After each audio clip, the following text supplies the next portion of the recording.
All content provided by this channel is meant for an education purpose only. ছাত্রীকে ধর্ষণ প্রতিবাদে নন্দীগ্রাম থানায় তুলকালাম। Gate ভেঙে থানায় ঢোকার চেষ্টা বিজেপি মহিলা মোর্চার কর্মীদের। নন্দীগ্রাম থানার গেটে ধাক্কা, বিজেপি মহিলা মোর্চার সেই ছবি দেখাচ্ছি আপনাদেরকে। টিভি9 বাংলায় দেখছেন সেই ছবি। ধর্ষণের প্রতিবাদে আজ থানায় ডেপুটেশন দিতে যান বিজেপি মহিলা মোর্চার কর্মীরা। পুলিশ গেট আটকালে পরিস্থিতি উত্তপ্ত হয়ে ওঠে। টিভি9 বাংলা এক্সক্লুসিভলি সেই ছবি। আমাদের জন্য মমতা ব্যানার্জি বসে আছে 15 বছর, কাউকে নিরাপত্তা দিতে পারেনি। কারণ আজকে তার জন্য থানা ডেপুটেশন, থানা ঘেরাও। বার করুন, কত পয়সা খেয়েছে। যে ছবি দেখছেন আপনারা টিভি9 বাংলা এক্সক্লুসিভলি, যে ছবি দেখাচ্ছি আপনাদেরকে আরো একবার জানিয়ে রাখবো, ছাত্রীকে ধর্ষণ এবং তার প্রতিবাদে নন্দীগ্রাম থানায় তুলকালাম। গেট ভেঙে থানায় ঢোকার চেষ্টা বিজেপি মহিলা মোর্চার কর্মীদের। নন্দীগ্রাম থানার গেটে ধাক্কা বিজেপি মহিলা মোর্চার। কনিষ্ক আমাদের প্রতিনিধি আমাদের সঙ্গে রয়েছেন, কনিষ্কর সঙ্গে কথা বলবো। কনিষ্ক, এখন ঠিক কি পরিস্থিতি? পুলিশ কথা বলেছে কি তাদের সঙ্গে?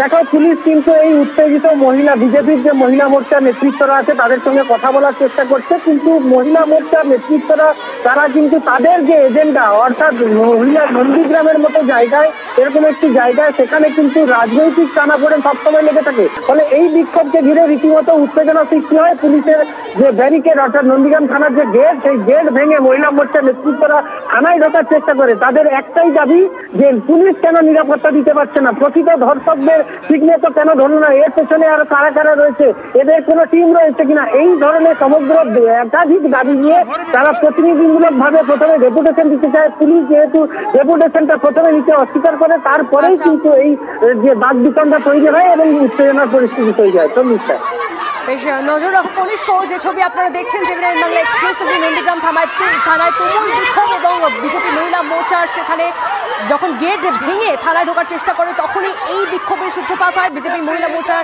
বিক্ষোভে ধুন্ধুমার পরিস্থিতি।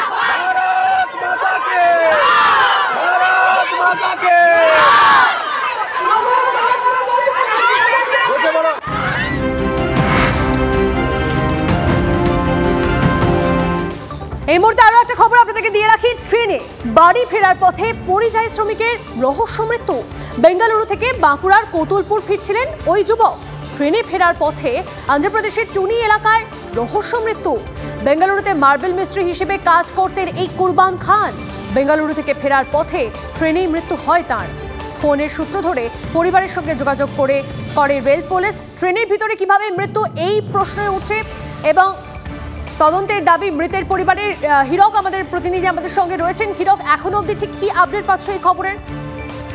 তনিষ্ঠা, যেটা জানা যাচ্ছে যে মাস 4 আগে বাঁকুড়া কোতুলপুর থানার সরিষাদিঘি এলাকার বাসিন্দা কুরবান খান নামে বছর 18-র এক পরিযায়ী শ্রমিক, তিনি ব্যাঙ্গালোরে মার্বেল মিস্ত্রির কাজ করতে যান এবং তিনি বাড়ি ফিরছিলেন। বাড়ি ফেরার পথে ট্রেনে চাপার পরে তার পরিবারের সঙ্গে তার টেলিফোনে কথাবার্তা হয় এবং তারপরে গতকাল তার পরিবারের লোকজন জানতে পারেন যে এই কুরবান খানের মৃত্যু হয়েছে ট্রেনের মধ্যেই। এই 18 বছর বয়সের যুবকের মৃত্যু হয়েছে ট্রেনের মধ্যেই এবং জিআরপির তরফ থেকে এই খবর তাদের পরিবারে দেওয়া হয় এবং তারপরেই এলাকায় শোকের ছায়া যেমন নেমে আসে, তারা পাশাপাশি এই কুরবান খানের মৃত্যু কিভাবে হলো, এর মধ্যে কি রহস্য লুকিয়ে রয়েছে সে বিষয়ে তদন্তের দাবি জানিয়েছেন পরিবারের লোকজন। পরিবারের লোকজন ইতিমধ্যেই অন্ধ্রপ্রদেশের টুনি এলাকায়, যেখানে এই যুবকের ট্রেন থেকে মৃতদেহ উদ্ধার হয়েছে, সেই টুনি এলাকার উদ্দেশ্যে রওনা দিয়েছেন এবং তারা যেটা দাবি করছেন বারে বারে যে ট্রেনের ভেতরে 18 বছরের এক যুবক, তার কিভাবে মৃত্যু হতে পারে সে বিষয়টা উপযুক্ত তদন্ত করা দরকার। এর মধ্যে অন্য কোনো কারণ লুকিয়ে রয়েছে কিনা বা মৃত্যুর পিছনে অন্য কোনো রহস্য লুকিয়ে।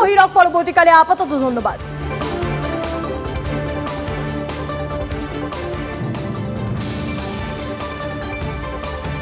দেখুন, সন্দেশখালীতে যে ঘটনা ঘটেছে, অর্থাৎ ইডির ওপর হামলার ঘটনা, তার 9টা দিন পেরিয়ে গেছে, তারপরেও অধরা শেখ শাহজাহান কোথায়? সন্দেশখালীর এই দাপুটে তৃণমূল নেতা কেন গ্রেপ্তার করা যাচ্ছে না? শাহজাহানকে এই প্রশ্নই এখনো ঘুরপাক খাচ্ছে।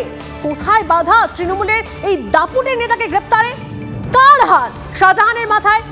আচ্ছা, চুনোপুটিরা গ্রেপ্তার হচ্ছে এবং তাদেরকে গ্রেপ্তার করে কি দায় সারবে পুলিশ? কেন্দ্রীয় এজেন্সির তদন্তকারীদের পিটিয়ে এত সহজে পার পেয়ে যাবে শেখ শাহজাহান? দুজনকে গ্রেপ্তার করে কাজ শেষ পুলিশের, এই প্রশ্ন বিরোধীদের।